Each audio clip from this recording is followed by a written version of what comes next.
overview here of what's available for rent at the studio.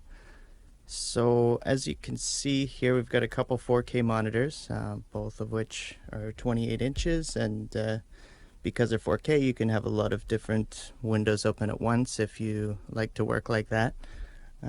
Here we just have simple Ableton Live 10 Suite in both session and arrangement view open. The Ableton that comes available here is Live 10 Suite with all the instruments built into that and all the effects that come with that.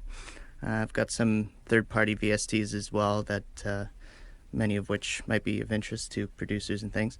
In terms of the studio monitoring speakers, we've got two Yamaha HS8s and got the tweeters positioned to where most people's ears would be, but those stands can be raised or lowered depending on what you might like.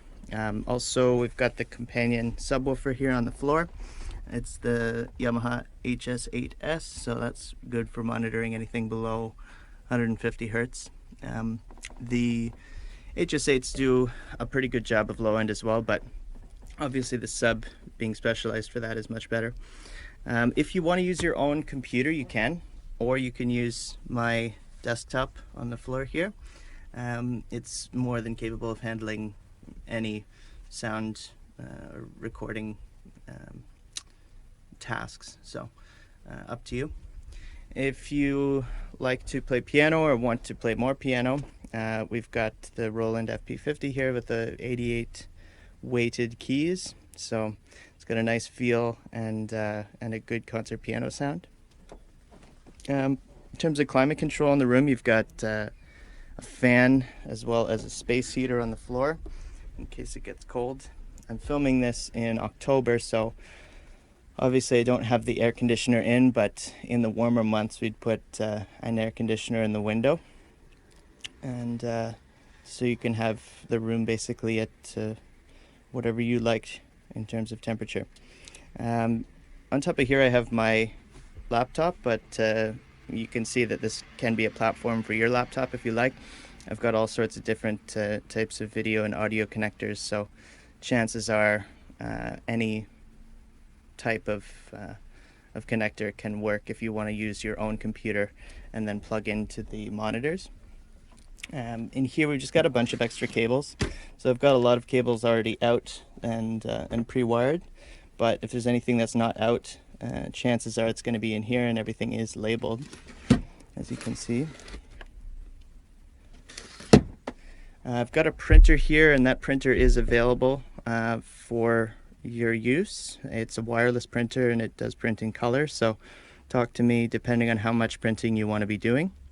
There's an extra cable hanger here, most of which is for the modular system that I'm going to talk about in a second, but on the other side of the cable hanger, on the far side, there's extra audio, USB, MIDI, and other types of cables, so you may not have to go into the cupboard to get what you need. As you can see, all the ceiling and the walls are treated, and the corners on the floor and the ceiling have bass absorption. Obviously you can remove this bass trap so that you can get in and out of the door, but I like to position it in there when the door is closed. And now we come to the hardware synths. So any of these pieces of gear you can use or not use if you want extra table space for working. So obviously the main thing here is the Eurorack modular system. If you know how to use Eurorack and you'd like to record with that, then feel free. All of the audio cables that you see along here are already plugged into my audio interface, and I'm using a Scarlett AT-i8 second gen interface, so that should work well for really any recording application. It's got up to 8 inputs. We can configure the inputs however you want. I've also got Audio Technica M50 headphones. There's one pair here, and then there's another pair in the drawer if two people want to monitor at the same time. So other hardware pieces, we've got the Poly NSEC, so that's 8 channels, 32 steps per channel. we've got the Waldorf Blofeld synthesizer. It's really excellent for wavetable synthesis, but other synthesis types too. This is a vocoder that I built at Moog Fest's 2019 workshop this year. So I think we've only made however many people were at the workshop, so like 200 people or something. But there is a microphone that's available that you can, if you know how to use a vocoder and you want to try, then we have that available too. There's Arturia KeyStep as well for an extra keyboard. A couple effects pedals here, the Boss RV6 Reverb and the Eventide H9. This has the H9 Max package in it, so you've got access to all the classic Eventide effects like space and time factor and different things like that. So just tons of algorithms there.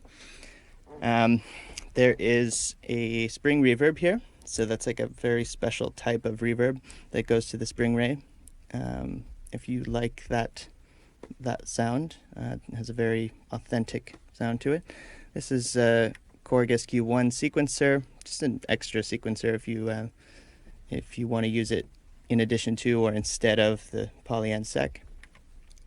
For producers and people that like to use controllers in Ableton or other DAWs, we've got a couple MIDI controllers here. This Launch Control XL I really like for actually mixing levels, so I can get a little bit more of a tactile feel for effect sends and for mutes and solos and things.